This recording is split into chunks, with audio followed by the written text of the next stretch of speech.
Hey guys, this is Effective Kill here for a quick review of the new game that has just come out. I just got it because I backed the Kickstarter a while ago.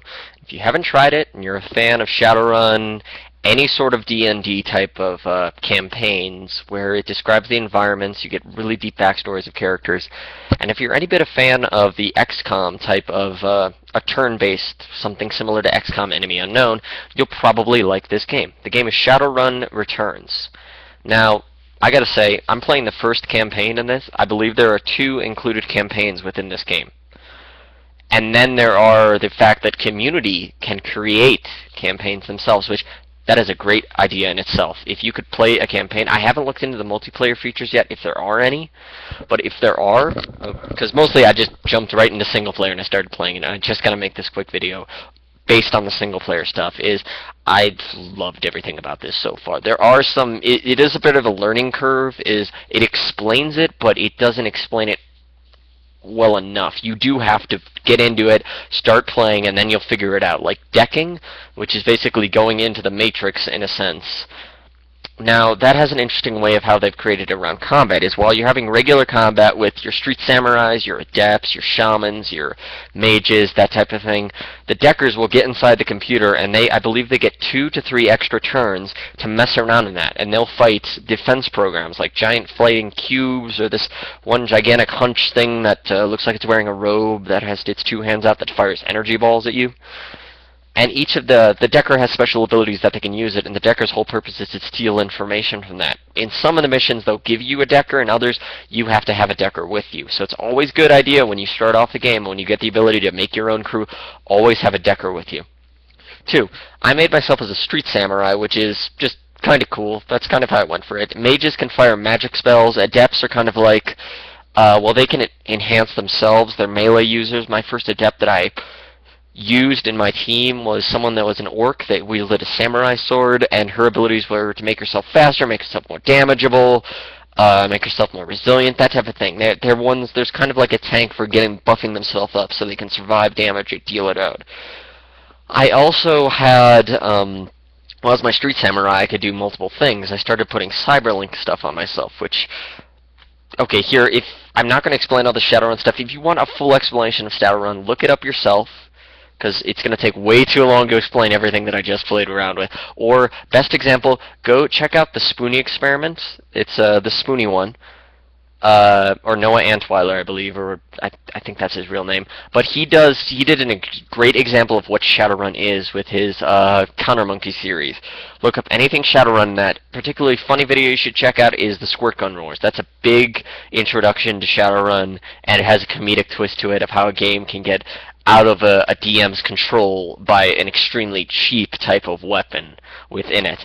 Okay, basically I had so much fun with this game. It has a it has a kind of a strategic element of hiding behind cover, firing either shotgun, assault rifle, SMG, pistol, magic. You could summon drones to attack you. You could send a drone through a thing. You're given problems through these. As you're walking through, it's like you're in a D&D or Shadowrun or any sort of these module type things. And you're going through that, and you have the DM describing the environments when you start out. When you enter each new area, it describes the environments. It has a place set whole map with squares that you can stand on. You get a certain amount of movements and attacks. As you level up, you'll get more attacks and more movements, such as you get 3 action points. You can either use them to move, like you could use 2 action points to move into cover, or to move somewhere farther away, then use the 1 remaining action point to attack, or to heal yourself, or to cast a spell. All that type of thing. That's how it basically functions. So basically, for example, there was one place that I went to, basically the first campaign involves the Ripper, in a sense. I can't remember if it was whatever. The Ripper involves someone taking organs from people, literally stealing organs from people, and how it jumps into it is you get a call from one of your old buddies named Sam.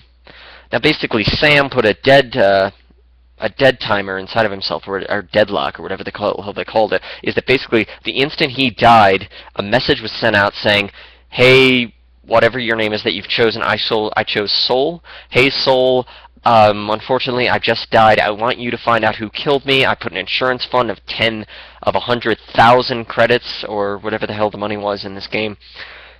And basically, that'll be paid out to if you solve my murder. And while you're going through to solve his murder and you do a flashback to see how you first met up with the guy, is you get in this large, immersive world. There's a lot to do in it and a lot of people to talk to. And kind of your hideout ends up becoming the Shadowrunner, like, HQ.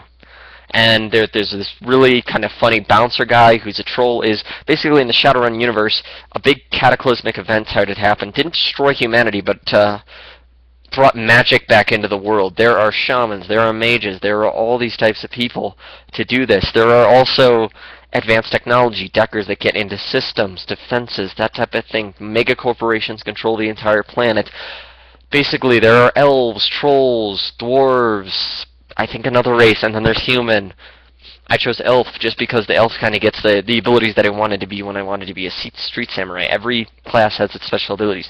Humans most well-rounded, but no large things. Like elves, lower strength, higher defense, or I mean higher dodge ability. Trolls would be higher defense. Gnomes would be higher. I don't know. I didn't look much at them, but really, it's a great game to try out. It's not that expensive.